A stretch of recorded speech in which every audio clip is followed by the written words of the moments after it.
How the Youth Punished Man-Eagle by J. Walter Fewkes. Read by Frank Blissett.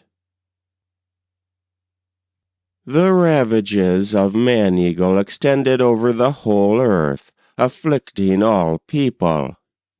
He carried off their women and maids, and took them to his home in the sky, where he was accustomed to sleep with such as he wished during 4 nights, and then devour them.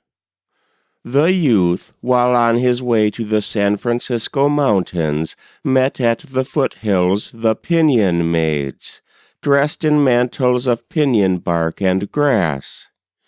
There likewise he found Spider-Woman and Mole. After they had greeted him and bade him be seated, they inquired where he was going. He replied that Man-Eagle had carried off his bride, and that he sought to bring her back. "I will aid you," said Spider-Woman, and told the Pinyon Maids to gather pinyon gum, wash it, and make a garment in exact imitation of the flint arrowhead armor which Man-Eagle is said to wear. The Pinyon Maids bathed themselves, gathered and washed the gum, and made the desired garment for Spider-Woman, who gave it with charm flower to the youth. Then she changed herself into a spider, so small as to be invisible, and perched on the youth's right ear, that she might whisper her advice. Mole led the way to the top of the mountains, but the Pinyon Maids remained behind. When they reached the summit, Eagle swooped down. They got on his back, and he soared aloft with them until he was tired.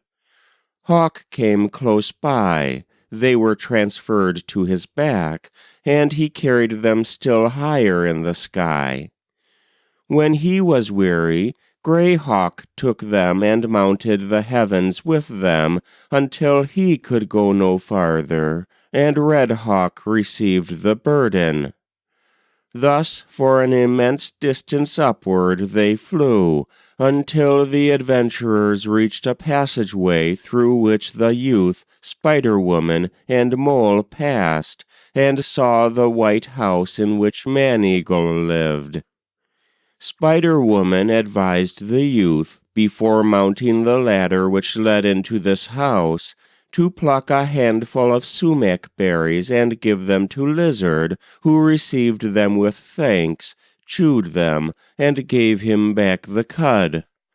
The ladder of the house had for each rung a sharp stone like a knife, which would lacerate the hands and feet of anyone who attempted to climb it.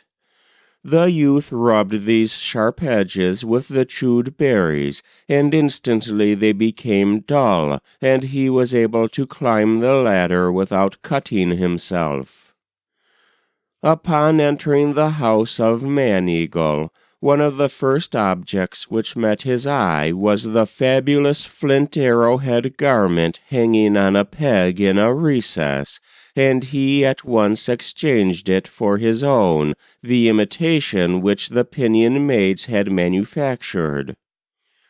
Glancing into another recess, he saw Man-Eagle and his lost wife. He called out to her that he had come to rescue her from the monster, and she replied that she was glad, but that he could not do so, as no one ever left the place alive.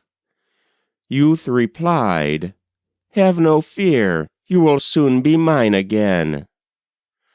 So powerful was Spider-Woman's charm that it prevented Man-Eagle from hearing the conversation, but he soon awoke and put on the imitation flint garment without detecting the fraud.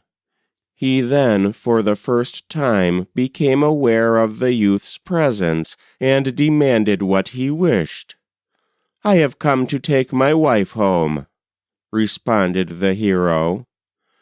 Man-Eagle said, We must gamble to decide that, and you must abide the consequences, for if you lose, I shall slay you." To which the youth agreed.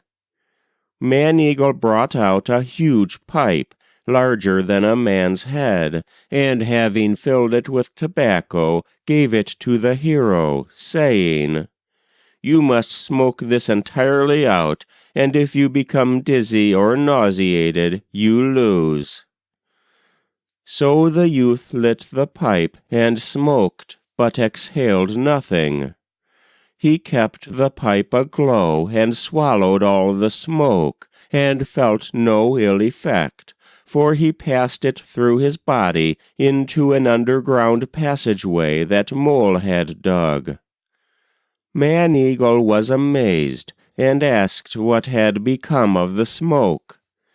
The youth, going to the door, showed him great clouds of dense smoke issuing from the 4 cardinal points, and the monster saw that he had lost. But Man-Eagle tried a second time with the hero. He brought out 2 deer antlers, saying, "We will each choose one, and he who fails to break the one he has chosen loses." The antler which he laid down on the northwest side was a real antler, but that on the southeast was an imitation made of brittle wood. Spider-Woman prompted the youth to demand the first choice, but Man-Eagle refused him that right. After the youth had insisted 4 times, Man-Eagle yielded, and the hero chose the brittle antler and tore its prongs asunder. But Man-Eagle could not break the real antler, and thus lost a second time. Man-Eagle had 2 fine large pine trees growing near his house, and said to the hero, "You choose one of these trees, and I will take the other, and whoever plucks one up by the roots shall win." Now Mole had burrowed under one of them, and had gnawed through all its roots, cutting them off, and had run through his tunnel, and was sitting at its mouth, peering through the grass, anxious to see youth win. The hero, with the help of his grandmother, chose the tree that Mole had prepared, and plucked it up, and threw it over the cliff. But Man-Eagle struggled with the other tree, and could not move it, so he was unhappy in his 3rd defeat. Then Man-Eagle spread a great supply of food on the floor, and said to Youth that he must eat all at one sitting. Tiyo, the youth, sat and ate all the meat, bread, and porridge, emptying one food basin after another, and showed no sign of being satisfied before all was consumed. For Mole had again assisted him, and dug a large hole below to receive it, and the youth was a winner the 4th time. Man-Eagle then made a great wood-pile, and directed Tiyo to sit upon it, saying he would ignite it, and that if the youth were unharmed, he would submit himself to the same test. The youth took his allotted place, and Man-Eagle set fire to the pile of wood at the 4 cardinal points, and it speedily was ablaze. The arrowheads of which the flint armor was made were coated with ice, which melted so that water trickled down and prevented youth from being burnt, and all the wood pile was consumed, leaving Tiyo unharmed. The monster was filled with wonder, and grieved very much when he saw Youth making another great pile of wood. Still, thinking that he wore his fireproof suit, he mounted the woodpile, which Youth lit at the 4 cardinal points. The fuel blazed up, and as soon as the fire caught the imitation garment of gum, it ignited with a flash, and the monster was consumed.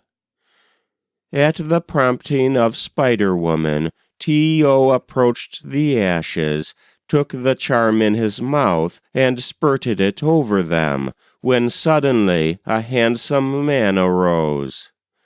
Then Spider-Woman said to him, "Will you refrain from killing people? Will you forsake your evil habits?" Man-Eagle assented with a fervent promise, and the youth rejoicing ran to his wife, embraced her, and set free all the captive women-wives of the Hopi and other peoples, of whom there were many. Eagle and Hawk carried them to the earth. That was How the Youth Punished Man-Eagle, by J. Walter Fewkes. Read by Frank Blissett.